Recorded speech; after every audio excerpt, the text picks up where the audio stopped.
আচার পছন্দ করে না এমন কোনো মানুষই কিন্তু খুঁজে পাওয়া যাবে না। যে কোনো বয়সের মানুষই কিন্তু আচার খেতে কিন্তু ভীষণ পছন্দ করে। আজ কিন্তু আমি সিজনের চালতার আচার তৈরি করেছি। তাহলে এভরিওয়ান, আসসালামু আলাইকুম, সবাই কেমন আছেন? আশা করি সবাই ভালো আছেন। তো চলুন ভিডিওটি শুরু করা যাক। যেহেতু এখন চালতার সিজন, তো চালতার আচার তো বানাতেই হবে।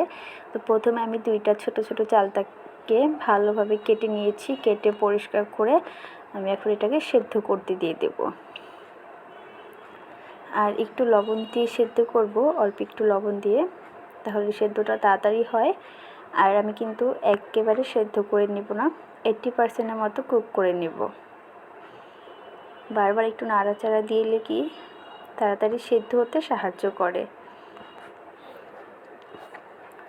তো আমি কিন্তু একটু পরপরই একটু নাড়াচাড়া দিয়ে দেখছিলাম যে সেদ্ধ হয়েছে কি না। দেখো আমারটা কিন্তু 80% মতো কুক হয়ে গিয়েছে। তো এখন আমি এটাকে নামিয়ে ফেলবো।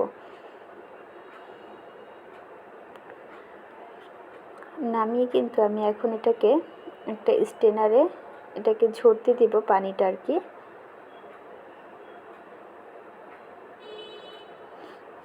আর এই ফাঁকে কিন্তু চলো মশলাটা তৈরি করে নিই।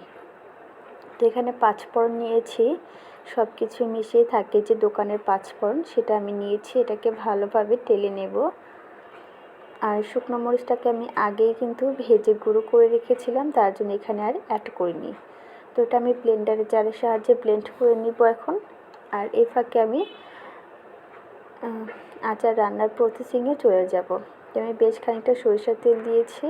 তেলটা ভালোভাবে গরম হয়ে গেলে অল্প একটু 5 ফোড়ন আমি এখানে অ্যাড করেছি। তারপরে চালতাগুলো ভালোভাবে পানি ঝরিয়ে এখানে আমি অ্যাড করেছি। সামান্য পরিমাণে একটু হলুদ দিয়ে চালতাটাকে ভালোভাবে ভেজে নিতে হবে। যতটুকু পানি থাকে ততটুকু যেন শুকিয়ে যায়, ভাজা ভাজা করে নিতে হবে।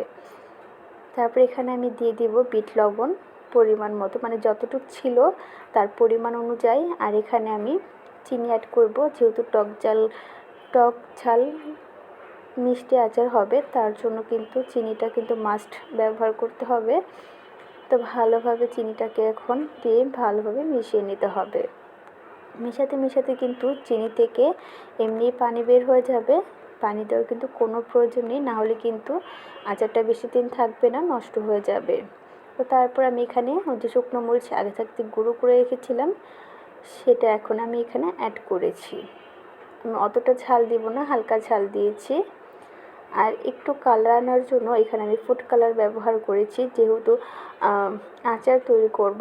আর রাস্তার সামনে যে অলিগুলিতে আচারওয়ালারা বসে থাকে, তাদের মতো কিন্তু একেবারে পারফেক্ট কালার আসার জন্য অল্প একটু ফুড কালার দিলেই কিন্তু হয়ে যাবে। তো এগুলি সব কিছু দিয়ে এখন ভালোভাবে মিশিয়ে ভাজা ভাজা করতে হবে, যত পর্যন্ত না পানিটা একদম শুকিয়ে যাচ্ছে।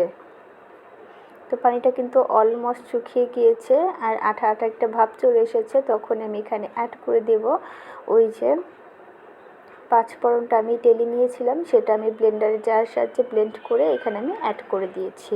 দেন এখন আবার 5 মিনিট এটা দিয়ে ভালোভাবে নাড়াচাড়া দিতে হবে। আর এখন কিন্তু আচারের ঘ্রাণে পুরো ঘর কিন্তু মোমো করছে। তো আমার আচারটা রান্না কিন্তু অলমোস্ট ডান। এখন পরিবেশনের পালা। তো দেখো পরিবেশন করে নিচ্ছি। দেখতে কতটা লোভনীয় হয়েছে না, খেতে কিন্তু অসম্ভব মজার হয়েছিল। চাইলে তোমরা একবার হলেও ট্রাই করে দেখতে পারো।